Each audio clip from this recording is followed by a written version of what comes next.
Sales territories, they give every sales leader heartache. How do you build them and how often should you revisit them? Let's dig into those details during this episode of Closing Time.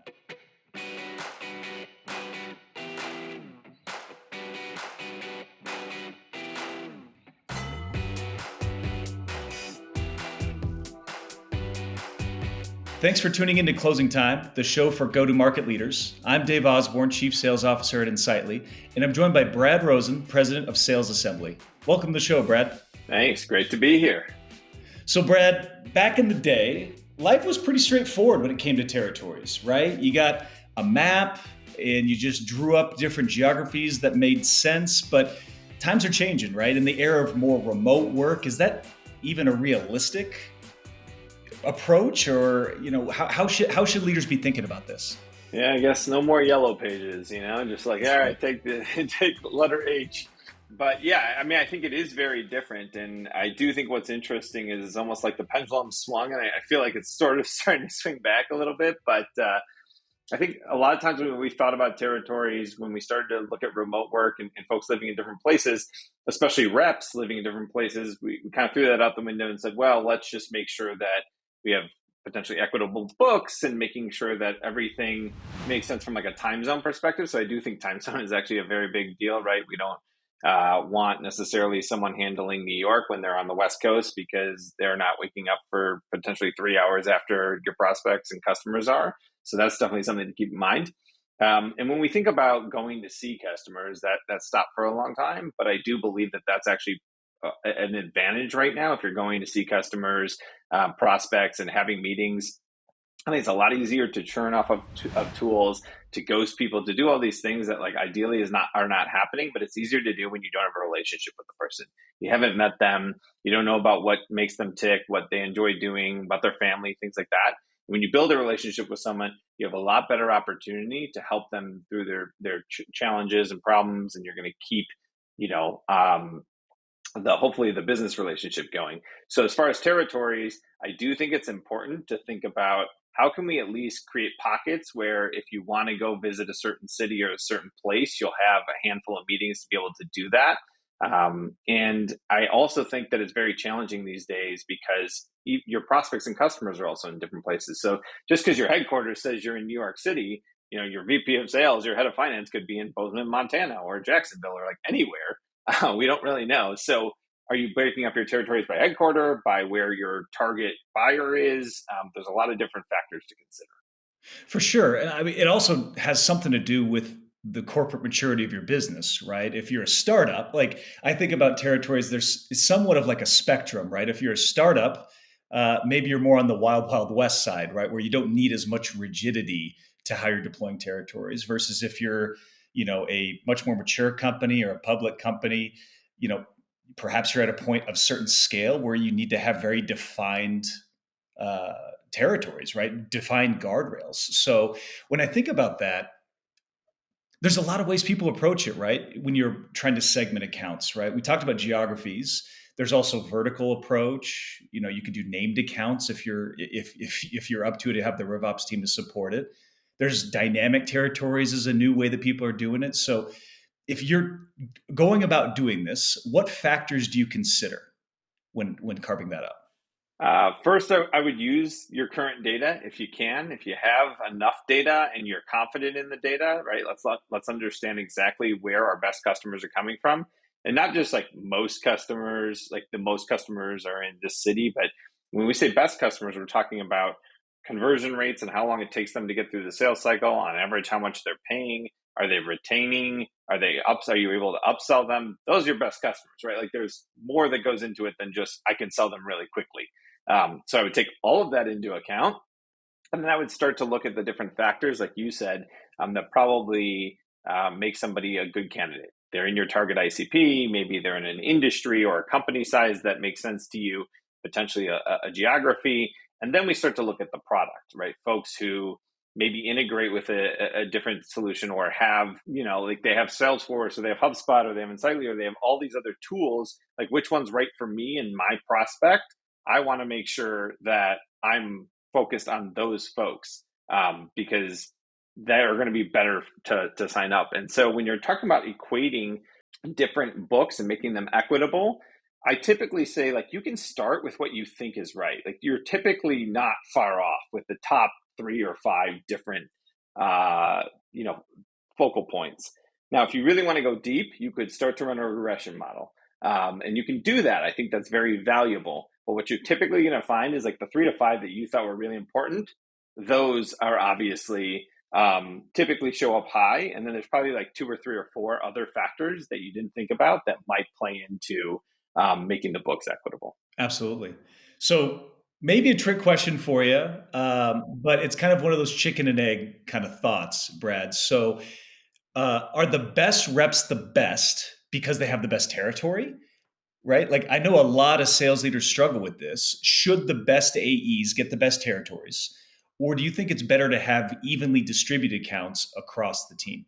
It's a that's a tough question. I actually I made a post about this a little while back, but let me say this: I understand the premise of the best reps should get the best accounts because, in theory, you would have the best chance of closing, which should drive the most revenue. I think the downstream effects of that are really challenging. One, it's really hard to like you said, determine, is that because of the accounts that they're the best, or is that because of they're actually the best? And like, if you're giving someone not as good accounts, then obviously, like if someone has the best accounts, somebody doesn't have the best accounts, how do you measure their performance? You probably have to adjust their quotas, and are you doing that in a equitable fashion? But I would most importantly say, like, the culture that drives, I think, is challenging. It's a very dog eat dog culture, and you're now competing against your peers to become that best to get the best territory. And so you're less likely to help somebody out, to root them on, to try and get them to their quota so that you can both, go on club together. Like, there's a lot of benefits to having equitable books and hopefully allowing for, excuse me, collaboration and teamwork. And so I think that outweighs, in my opinion, the ability to give the best reps the best books, and that makes it much easier to understand performance management. If everybody's supposed to have this virtually the same territory, then like, how are we performing against each other? That's easier to equate. That does not mean, though, I want to be like perfectly clear, that doesn't mean that there aren't other opportunities for top reps, right? So that could mean if we're testing out the enterprise market, maybe they're the ones that get to test it out if we're selling to mid-market right now. Or if there's certain inbound opportunities from a big client that comes through one of our executives, maybe they get the chance to kind of take that deal and run with it because we feel good about what they're doing. We want to reward that positive, we want to reward that, the production of the top reps. So I do think that there's ways to reward the top reps to get more out of them, but still ensure that everybody has an equal opportunity to hit their goals, to make money, and to continue to progress their career. Completely agree.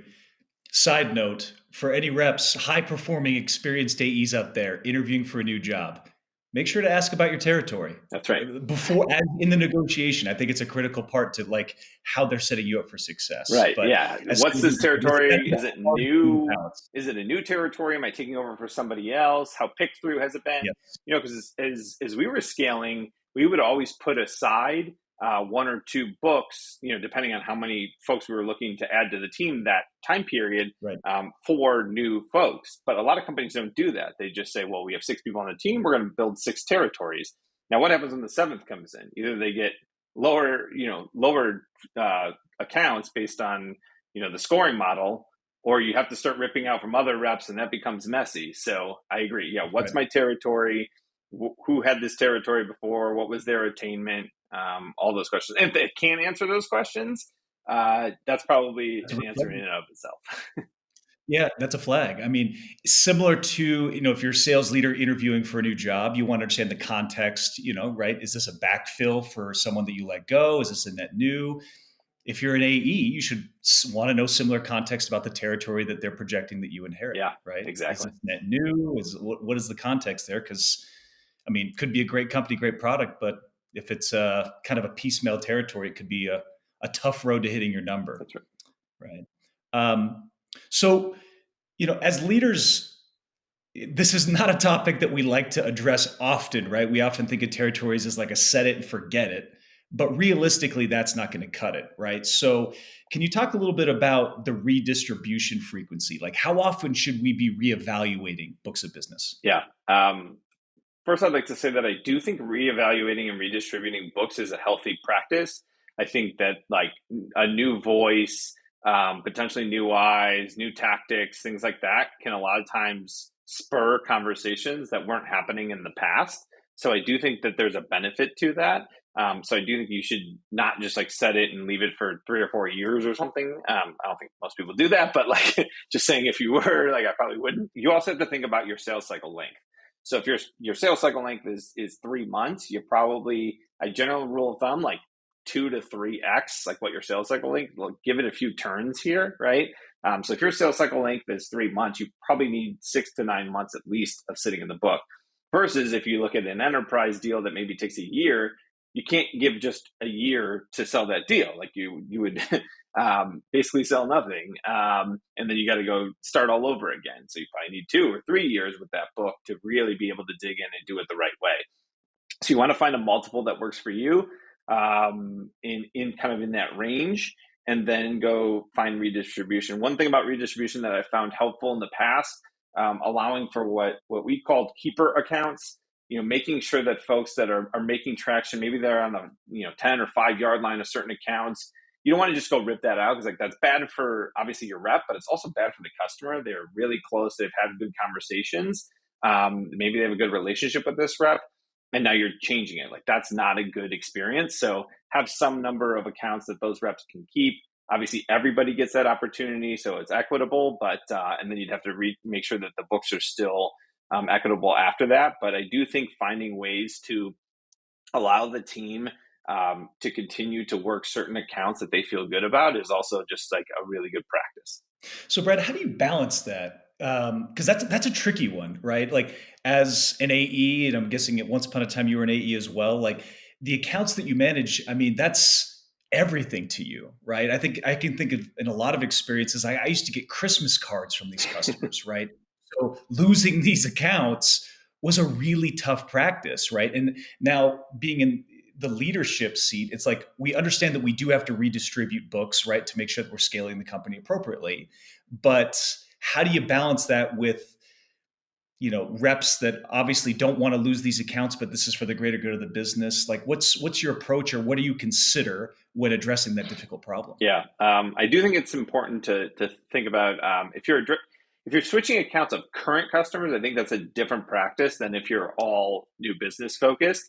Current Good call. customers, we don't want to disrupt as much as possible. We want to keep consistency there because that's actually like a very high trigger for churn is multiple CSMs and different points of contact and losing context. So that's probably like a whole separate discussion that we could have. But let's just focus on new business for a minute here. I do think it's challenging. And so that's why maybe like some of that keeper stuff can help out. But I also do think it's one of those like things tend to come out in the wash. Like you're going to find really good accounts that you are given. And also what you mentioned around making sure that we believe that everybody has the opportunity to hit quota. So for instance, we brought in those few reps that we talked about before, making sure again that the books are equitable across everybody after say a fiscal year. And then also thinking about other ways that we can infuse new accounts into those books. So potentially we expanded our ICP, potentially we said each person only had 200 accounts and now we'll give you 300. So there's also ways to increase the territory, increase the book size to give larger opportunities. But yes, I think overall, you're probably going to win some and lose some. And hopefully you've set up the plan and the territory so that in general, folks are winning more than they're losing, or else then there's probably something that you could do differently. Yeah, it's a great point. Thanks for calling that out. And I think, another thing that I've seen is the common complaint from AEs, and this could be more of a side note here, but typically if your company's growing and scaling rapidly, territories are shrinking, right? And if your company is maybe not growing as well as you hoped, that's where territories maybe get bigger. So, keep that in mind, AEs, is that every year I hear AEs complaining, hey, my book is shrinking this and this. Well, that's because your company's growing. It's actually typically a good sign. So don't be super disheartened by that if that's the case. So as we think about redistributing books, right? Like, what are some of the pros and cons that leaders should be aware of and maybe get ahead of when they're going about this process? Yeah, it's definitely finding out if there's any reason why you should continue on a certain account. We talked about that enough. I think there's also probably opportunities to give. We used to allow, like, and it sounds kind of wild west out there, but like trades, for instance. So if you found an account that it wasn't necessarily a keeper, but I really wanted that account or I knew them, if you could find another AE to kind of get that back and you'd be like, hey, I'll take this account from that account. It kind of made it a little fun. And then we would check it to make sure like there was still equality within the book, or at least within reason. But I do think that's interesting because, like I said, this goes back to our discussion about giving the best accounts to the best reps. If you're in that situation, you're not trading accounts. Like, that's not happening, right? Because like you're competition. Whereas when everybody's equitable and you're trying to help each other out, one account doesn't mean anything to me, but it means it to you, then I'll give you that account. I'll go after this other one. And then next time when I want an account, you'll get me back. So I do think it's figuring out where are those pain points where if somebody lost a certain account, it wouldn't feel good and they feel like they have an opportunity to close that account. So I think that's important. I do think it is important to understand if there are opportunities or ways that creating a certain territory would impact the business. So for instance, if I'm spending some of my time in San Francisco and some of my time in Chicago, then maybe I should have accounts in those two places, right? As opposed to just one of those places. So I would think about, are there opportunities to maximize certain territories for certain reps given their situation as well, and maybe even like their background. So if they have a background in a certain industry, maybe we want to make sure they have that territory of industries, and if they have certain customers that they have a relationship with, are there opportunities for them to get those accounts as well? So trying to find optimization points is really important. A lot of variables to consider. All right, Brad. Well, thank you so much for these insights. Super helpful stuff. That's all the time we have for this episode. Really appreciate you coming on the show. Yeah, thanks, Dave. It was great to chat with you today. And thanks to all of you for watching. Remember to like the video, subscribe to the channel, and tick the bell for notifications so you don't miss an episode. We'll see you next time on Closing Time.